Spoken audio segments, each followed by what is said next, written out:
শ্রীকৃষ্ণের চরণে প্রণাম। আপনাদের সকলকে কৃষ্ণপক্ষের পবিত্র সুফলা একাদশীর অগণিত শুভাশিস জানাই। প্রিয় দর্শকবৃন্দ, আজকের এই পর্বে আমরা বিশদভাবে আলোচনা করব এই বছরে সুফলা একাদশীর উপবাস কোন দিনে করণীয়, 2025 সালে একাদশীর তিথি কখন, দ্বাদশীযুক্ত উপবাস কোন দিন শ্রেয়, দশমী স্পর্শ কখন এবং কোন উপবাস গ্রহণ করা উত্তম, এই গুরুত্বপূর্ণ বিষয়গুলিও আমরা আরও জানব। উপবাসের সঠিক পদ্ধতি কী, কোন নিয়ম পালন করতে হবে, উপাসনার সময় কোন আচরণ নিষিদ্ধ, পূজা অর্চনার সুপক্ষণ কখন এবং এই দিনে সংঘটিত ব্যতিপাত যোগ কেন অত্যন্ত তাৎপর্যপূর্ণ। এই যোগ কর্মফলকে অসংখ্য গুণ বৃদ্ধি করে, তার সময়কালও আমরা উল্লেখ করব। এছাড়াও আলোচনা হবে এই দিনে সংক্রান্তি রয়েছে কিনা, একাদশী ও সংক্রান্তির যুগল সমাবেশ কতখানি শুভ, সুফলা একাদশীর বিশেষ মাহাত্ম্য কী এবং উপবাসের ফল মানবজীবনের ওপর কত গভীর প্রভাব বিস্তার করে। শেষে আমরা জানিয়ে দেব পারণের সময় কখন, তিথি সম্পূর্ণ হওয়ার সময় এবং Bharat, Nepal, America, Australia, Canada, যুক্তরাজ্য, সংযুক্ত আরব আমিরাত সহ বিভিন্ন দেশে কোন দিনে এই উপবাস পালনযোগ্য। প্রিয় দর্শকবৃন্দ, পৌষ মাসের কৃষ্ণপক্ষের এই একাদশীকে সুফলা একাদশী বলা হয়। শাস্ত্রে বর্ণিত আছে এই উপবাস মানবজীবনে সাফল্যের বহু দ্বার উন্মোচন করে এবং অসংখ্য জন্মের পাপবন্ধন মোচন করে। যিনি একবারও এই একাদশীর উপবাস করেন তাহার পূর্বপুরুষগণ থেকে মাতৃকুল পর্যন্ত বহু প্রজন্ম তৃপ্তি লাভ করেন। এ কথা পবিত্র গ্রন্থসমূহে স্পষ্টভাবে উল্লেখিত। অতএব ঈশ্বর বাসুদেবের কৃপা পেতে আজই হৃদয়ে ভক্তি সহকারে উচ্চারণ করুন, জয় শ্রী হরি অথবা ওম নমো ভগবতে বাসুদেবায়। আপনারা অমৃত কথা চ্যানেল দেখছেন, যেখানে আমরা সকল উপবাস, তিথি ও উৎসব সংক্রান্ত শাস্ত্রসম্মত সত্য ব্যাখ্যা করি। যদি বিশুদ্ধ তথ্য নিয়মিত পেতে চান তবে চ্যানেলটি অবশ্যই অনুসরণ করুন। এবার চলুন আজকের তথ্যাবলী শুরু করা যাক। প্রিয় দর্শকবৃন্দ, সুফলা একাদশীর মাহাত্ম্য অসীম। শাস্ত্রে বলা হয়েছে এই উপবাস পালন করলে কেবল পিতৃপুরুষই নয়, মাতৃকুলের বহু প্রজন্ম মুক্তি লাভ করে। অতএব সুফলা একাদশীর উপবাস অনিবার্য। এই উপবাসে গীত, গান ও ভজনের বিশেষ প্রভাব রয়েছে। ভগবান শ্রীকৃষ্ণ মহারাজ যুধিষ্ঠিরকে উপদেশ দিতে গিয়ে বলেছেন, হে রাজন, ৫০০০ তপস্যা করলে যে ফল মিলত, সুফলা একাদশীর উপবাসে তার থেকেও বহুগুণ ফল লাভ হয়। এই একাদশীর সমতুল্য কোনো যজ্ঞ, তীর্থস্নান, দান, তপ বা অন্য কোনো অনুষ্ঠান নেই। এরপর ভগবান শ্রীকৃষ্ণ একটি পুরাতন কাহিনী উল্লেখ করেন। চম্পাবতী নামে এক নগরে মহিষমান নামে এক রাজা শাসন করতেন।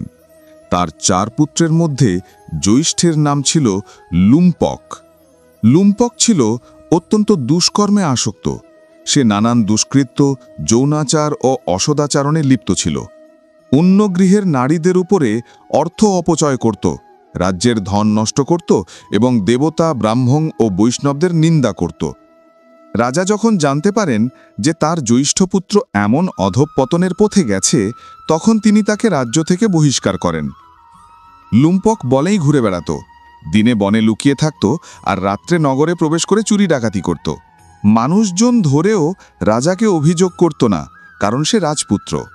বনে থাকার সময় প্রাণী হত্যা করে খাদ্য সংগ্রহ করত।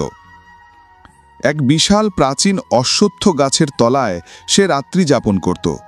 সেই অরণ্যে দেবতাগণ ক্রীড়া করেন এমন বিশ্বাস মানুষের মধ্যে ছিল। ঋতুর পরিবর্তনে শীত নামে। পৌষ মাসের কৃষ্ণপক্ষের দশমী তিথিতে প্রবল শৈত্য নেমে আসে।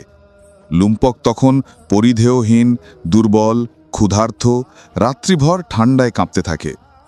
শীতে তার দেহ অবশ হয়ে যায়, রাত্রি কাটানো তার পক্ষে কঠিন হয়ে ওঠে।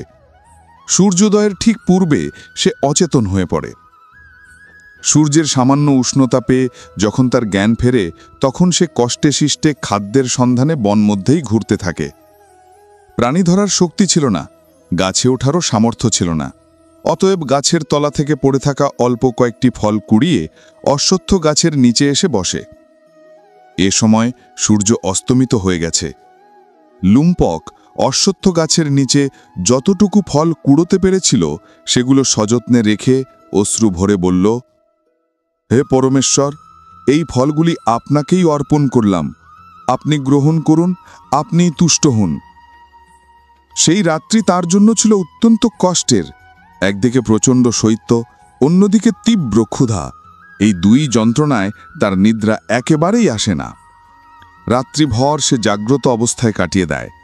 প্রভাতবেলায় সূর্য উদিত হতে না হতেই তার ক্ষুধা তৃষ্ণা আরও তীব্র হয়। এইভাবে অজ্ঞাতসারে তার একাদশীর উপবাস সম্পূর্ণ হয়ে যায়।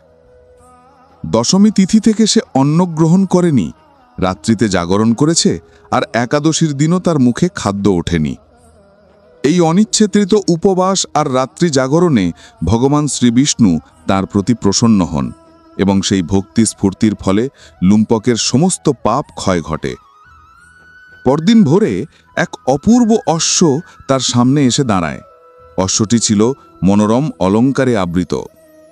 ঠিক তখনই আকাশ থেকে ধ্বনি শোনা যায়, হে রাজপুত্র, পরমেশ্বর নারায়ণের কৃপায় তোমার সকল পাপ বিলুপ্ত হয়েছে। এবার পিতার কাছে ফিরে যাও, রাজ্য লাভ করো। এই দেববাণী শুনে লুম্পক পরমানন্দে পরিপূর্ণ হয়ে ওঠে।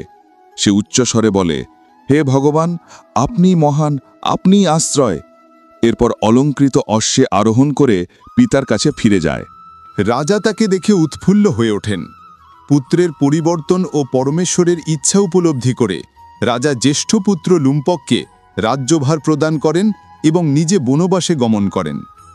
লুম্পক রাজাসনে অভিষিক্ত হয়ে অদম্য পরাক্রম অর্জন করে। চারদিকে তার জয়ধ্বনি ছড়িয়ে পড়ে। পরমেশ্বর বিষ্ণুর আশীর্বাদে পার্শ্ববর্তী সকল রাজাও তার অধীনস্থ হয়ে পড়ে। আর জীবনের অন্তিম মুহূর্তে সে বৈকুণ্ঠ ধামে গমন করে, শুধুমাত্র সেই এক শুভ একাদশীর উপবাস ও রাত্রি জাগরণের কারণে, যা সে নিজেও জানত না যে সম্পূর্ণ হয়ে গেছে। ভগবান শ্রীকৃষ্ণ যুধিষ্ঠিরকে বলেন, হে রাজন, যখন অজান্তে সম্পন্ন উপবাস এমন ফল দেয়, তখন যিনি সচেতন ভক্তি সহকারে এই একাদশী পালন করবেন, তার ফল কত অসীম হবে তা ভাবো।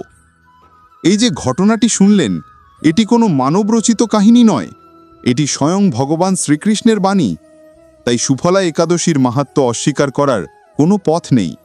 অতএব আমি আপনাদের অনুরোধ করব, এই একাদশীর উপবাস অবশ্যই পালন করুন। এবার প্রশ্ন আসে, উপবাস পালন কিভাবে করা হবে, কোন নিয়ম মানতে হবে?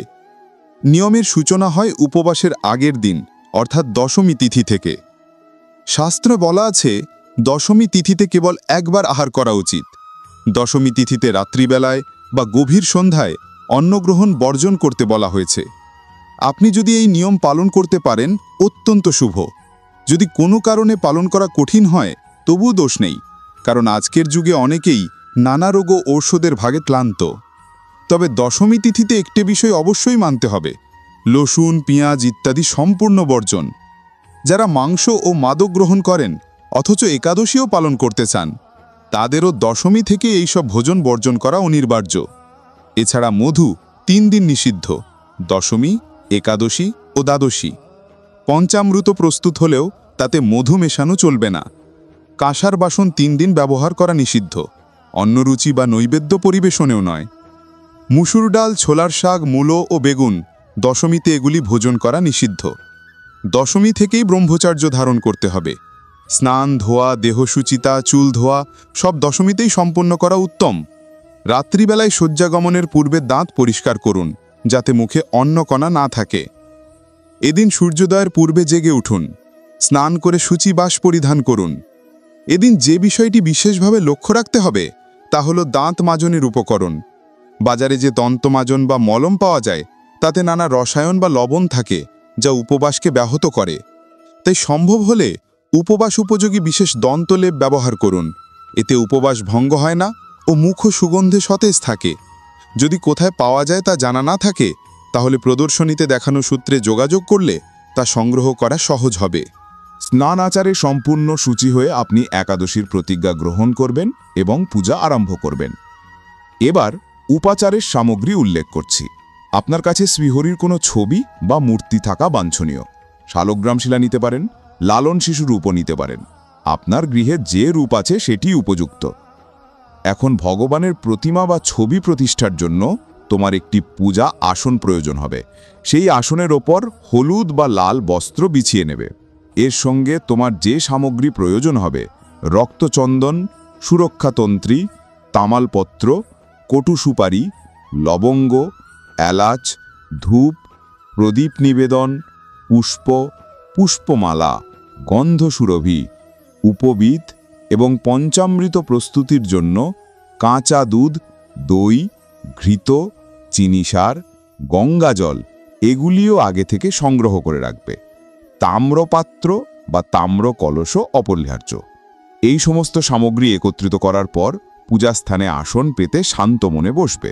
প্রথমে তাম্রপাত্রে অল্প গঙ্গাজল নেবে, তার সঙ্গে শুদ্ধ জল মিশিয়ে একটি পুষ্পের দ্বারা সমস্ত সামগ্রী এবং পূজাস্থলে অর্ঘ্যরূপে ছিটিয়ে দেবে।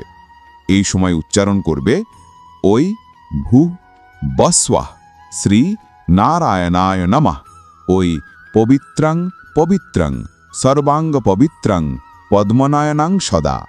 এইভাবে তুমি স্থান এবং সামগ্রীকে পবিত্র করছো। এবার আসনের ওপর বস্ত্র বিছিয়ে তার ওপর ভগবানের প্রতিমা বা ছবি প্রতিষ্ঠা করবে। প্রতিমার সামনে দীপ স্থাপন করবে। ঘৃতদীপ হলে ডান দিকে, তৈলদীপ হলে বাম দিকে, এর বিপরীত দিকে ধূপ স্থাপন করতে হবে। তারপর এক ছোট পাত্রে অল্প জল নেবে, এটি হবে তোমার আচমন জল। লোটার জল থেকেই ছোট পাত্রে নেবে। এবার এক একটি মন্ত্রে অতি অল্প পরিমাণে মাত্র কয়েক ফোঁটা জল ডান হাতে গ্রহণ করে পান করবে। শাস্ত্রের নির্জলা অনুষ্ঠানেও এই অল্প আচমন অনুমোদিত। ওম ভূঃ বস্বঃ শ্রী নারায়ণায় নমঃ। হাতে জল নাও, পান করো। ওম মাধবায় নমঃ। অল্প জল হাতে নাও, পান করো। ওম কেশবায় নমঃ। গ্রহণ করো, পান করো। ওম নারায়ণায় নমঃ। গ্রহণ করো, পান করো।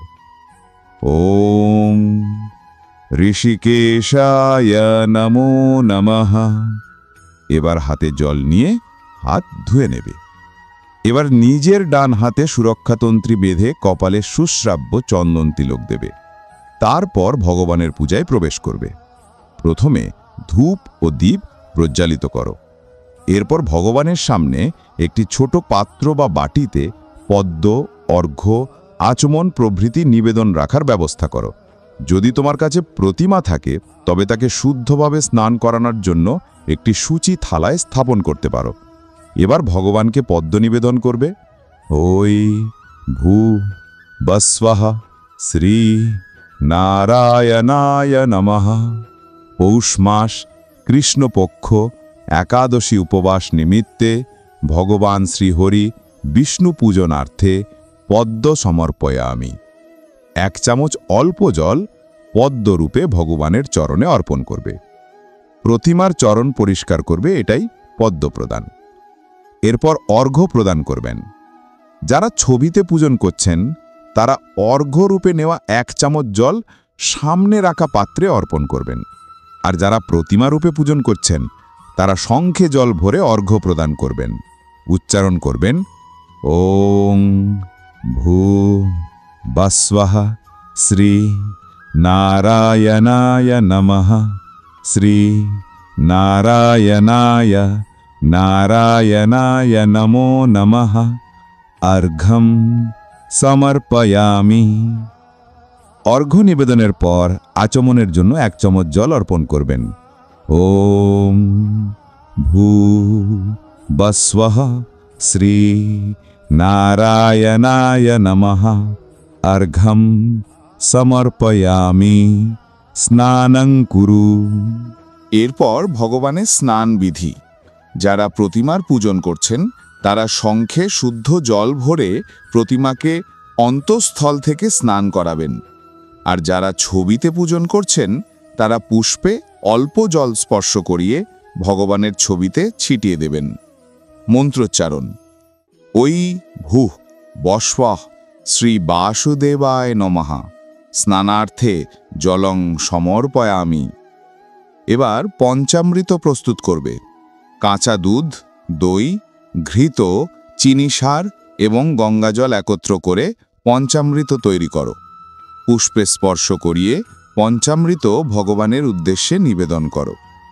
যারা প্রতিমায় পূজন করছেন তারা প্রতিমাকে স্নিগ্ধভাবে পঞ্চামৃত দিয়ে স্নান করাবেন।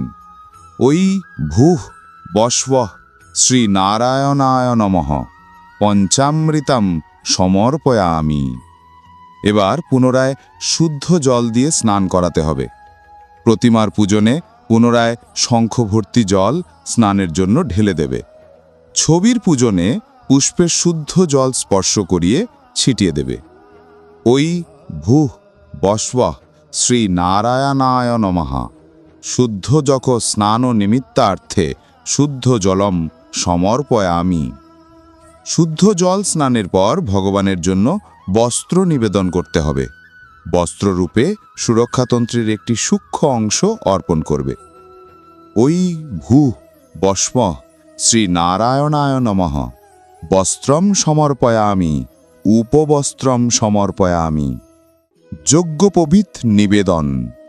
এরপর উপবীত নিবেদন করবে। উপবীতের উপর রক্তচন্দন আর কুমকুম দ্বারা তিলক দিয়ে ভগবানের উদ্দেশ্যে অর্পণ করো। ওই ভূঃ বস্বঃ শ্রীনারায়ণায় নমঃ উপবীতম সমর্পয়ামি।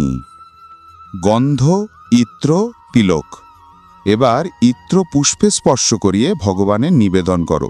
পরে রক্তচন্দন বা গন্ধ কুমকুমে ভগবানের তিলক করে দাও। পুষ্প ও মালা নিবেদন। এখন পুষ্প অর্পণ করবে এবং যদি পুষ্প মালা থাকে তবে মৃদুভাবে ভগবানের গলায় পরিয়ে দেবে। এরপর ধূপ প্রদর্শন করবে। তারপর প্রজ্বলিত দীপ ভগবানের সম্মুখে প্রদর্শন করবে। ফল থাকলে ফল, মিষ্টি থাকলে মিষ্টি, অন্যথায় ক্ষুদ্র চিনি স্ফটিক বা মিষ্টি কণা নিবেদন করবে। তারপর আচমনের জন্য 1 চামচ জল অর্পণ করবে। এবার তাম্বুল নিবেদন করবে। একটি তামাল পত্রে 2 লবঙ্গ, 2 এলাচ এবং 1 খণ্ড কটু সুপারি রেখে ভগবানের সামনে নিবেদন করো। তাম্বুলং পুগি ফলম শুভ দক্ষিণায় আদা শুভ বরদ ভব। ইচ্ছা হলে দক্ষিণা অর্পণ করবে। শেষে 2 হাত জোড় করে নমস্কার করবে এবং এখন একাদশীর পবিত্র কাহিনী শ্রবণ করবে। কথার সাথে শ্রী বিষ্ণু সহস্রনামও অবশ্যই শ্রবণ করবে। এই 2টি পাঠ আমাদের মাধ্যমে একই ধারাবাহিক বর্ণনায় থাকে, যাতে তোমাকে আলাদা করে খুঁজতে না হয়। খুব অল্প সময়েই তোমার পূজন, পাঠ, আরাধনা ও আরতি সম্পূর্ণ হয়ে যায়। আরতি গানও আমরা একই ধারাবাহিকতায় অন্তর্ভুক্ত করি। তাই পুজোর শেষে আরতি করো এবং নির্ধারিত নিয়ম অনুসারে দিনটি অতিবাহিত করো। পূজা আরম্ভের আগে ভগবানের প্রতিষ্ঠার পর, আচমনের পর এবং ধূপদীপ প্রজ্বলনের পর সংকল্প গ্রহণ করতে হয়। সংকল্পের জন্য ডান হাতে সামান্য জল নেবে। জলের সঙ্গে দক্ষিণা রূপে অন্তত একটি মুদ্রা রাখবে। তারপর 3 বার উচ্চারণ করবে, শ্রী বিষ্ণু শ্রী বিষ্ণু শ্রী বিষ্ণু। এরপর নিজের নাম, নিজের বংশ পরিচয়, যে গৃহে বসে সংকল্প করছো তার গৃহ সংখ্যা, অঞ্চলের নাম ও নগরের নাম বলবে। তারপর উচ্চারণ করবে, পৌষ মাসে কৃষ্ণপক্ষের একাদশী পবিত্র তিথিতে দীর্ঘায়ু, সুস্বাস্থ্য, শান্তি, সমৃদ্ধি ও মুক্তি লাভের উদ্দেশ্যে ভগবান শ্রীহরির সন্তুষ্টার্থে একাদশী ব্রত, পূজন ও পবিত্র কথা শ্রবণের সংকল্প গ্রহণ করিলাম। সাংকারিষে সৌ শ্রী বিষ্ণু শরণৌ শরণং প্রাপদ্যে। এই সংকল্প ভগবানের পদপদ্মে অর্পণ করবে এবং পূর্বনির্বাচিত পূজন পদ্ধতি অনুসারে পূজা সম্পন্ন করবে। ব্রত দিনের আচরণবিধি। একাদশীর দিন কারো অনিষ্ট করবে না, কাউকে অপমান করবে না, কঠোর ভাষা ব্যবহার করবে না, কোনো প্রাণীর ক্ষতি করবে না, কথা, মন ও আচরণে পবিত্রতা বজায় রাখবে। ব্রহ্মচর্য গ্রহণ করবে। মনকে সর্বদা ভগবানের চরণে নিবদ্ধ রাখবে। সান্ধ্য সময় ও গীতিভজন। সন্ধেবেলায় কীর্তন করা শ্রেয়। যদি আশেপাশে কোথাও কীর্তনাসন না হয়, তবে আমরা যে পাঠধ্বনি ও স্তোত্রসমূহ সংকলিত করি সেই ধারাবাহিক শ্রবণ করবে। ভগবান বলেছেন, যদি তুমি বাদ্যযন্ত্র, গীত বা নৃত্যের দ্বারা কীর্তন করতে না পারো, তবে আমার স্তোত্র ও পাঠ শ্রবণ করলেও কীর্তনের ফল লাভ করো। তাই সন্ধ্যায় এবং জাগরণ সময়ে সেই স্তোত্র সংকলন শুনবে। এটি প্রায় 1-1.5 প্রহরের দৈর্ঘ্যের হয় এবং এতে গীত, স্তোত্র ও মহাপাঠ রয়েছে, যা কীর্তনের ফল ও জাগরণের পূর্ণ দান করে। রাত্রি জাগরণের মহিমা অসীম। সারা রাত্রি না পারলেও অন্তত রাত্রি দ্বিতীয়া প্রহর মানে রাত 2টা পর্যন্ত জাগ্রত থাকবে। এই সময়ও ভগবানের পবিত্র স্তোত্র, নাম সংকীর্তন ও পাঠ শ্রবণ করবে। জাগরণে শ্রীহরির বিশিষ্ট কৃপা নেমে আসে। পরদিন পারণের নিয়ম। পরদিন ভোরের আগে উঠে পড়ো। তারপর আমরা যে পারণ পদ্ধতি পর্বক্রমে বলবো সেই বিধি অনুসারে পবিত্র পারণ স্নান ও নিবেদন সম্পূর্ণ করবে। এরপর উপবাস সমাপন করো। উপবাস সমাপনের পূর্ণ বিবরণ আমি আলাদা পাঠে তোমাদের দেবই। এখন জানিয়ে দিই এই একাদশীর উপবাস তোমরা কখন পালন করবে। প্রথমে কানাডা এবং উত্তর আমেরিকার অনুগামীদের কথা বলি। এখানে সূর্যোদয়ের গণনায় একাদশী তিথি থাকবে 15 তারিখে এবং সকাল প্রায় 11টার আগে তিথি সমাপ্ত হবে। তিথি শেষে দ্বাদশী প্রবেশ করবে, যা অত্যন্ত শুভযোগ। তাই কানাডা এবং উত্তর আমেরিকায় বসবাসকারী ভক্তবৃন্দ 15 ডিসেম্বর একাদশীর উপবাস পালন করবেন এবং 16 ডিসেম্বর উপবাস সমাপন করবেন। এবার যুক্তরাজ্য তথা লন্ডনের সময়মান। সেখানেও একাদশী তিথি পড়ছে 15 ডিসেম্বরেই। তিথি শেষ হবে অপরাহ্নের দিকে প্রায় 4টের পূর্বে। তারপর দ্বাদশী আরম্ভ হবে। তাই যুক্তরাজ্য তোমরা 15 ডিসেম্বর উপবাস পালন করবে এবং সমাপন হবে 16 তারিখেই। তবে উপবাস সমাপনের উপযুক্ত সময় হবে সকাল 8টার পর। এবার ভারত ভূমির গণনা। এখানে একাদশী তিথি আরম্ভ হবে 14 ডিসেম্বর সন্ধ্যার দিকে এবং সমাপ্ত হবে 15 ডিসেম্বর রাতে প্রায় 10টার আগে। উদয় তিথি অনুসারে সমগ্র ভারতবর্ষে 15 ডিসেম্বরই হবে একাদশীর পবিত্র উপবাস। এটাই শ্রেষ্ঠ পালন দিন। এবার জানাই পূজনের শুভক্ষণ। দিনটি সোমবার। সূর্যোদয়ের প্রথম প্রঘণ্টা সর্বোত্তম। সূর্যোদয় সকাল 7:09। সুতরাং 7:09 থেকে 8:39 পর্যন্ত পূজা করা বিশেষ কল্যাণদায়ক। উপবাস সমাপন হবে 16 ডিসেম্বর। উপযুক্ত সময় থাকবে সকাল 10:10 থেকে দুপুর 1টা পর্যন্ত। ভোরের সময় সমাপন অনুচিত, সেই প্রাহণ্যে শুভক্ষণ প্রযোজ্য নয়। এই ছিল সফল একাদশী সম্পর্কে সমগ্র বিশদ বিবরণ। যদি উপকারে আসে অনুগ্রহ করে আশীর্বাদ রূপে অনুকূলতা জানাও। অন্যদেরও জানাতে পারো যাতে তারাও উপকার পান। সবার প্রতি চিরকল্যাণের প্রার্থনা। হরে কৃষ্ণ।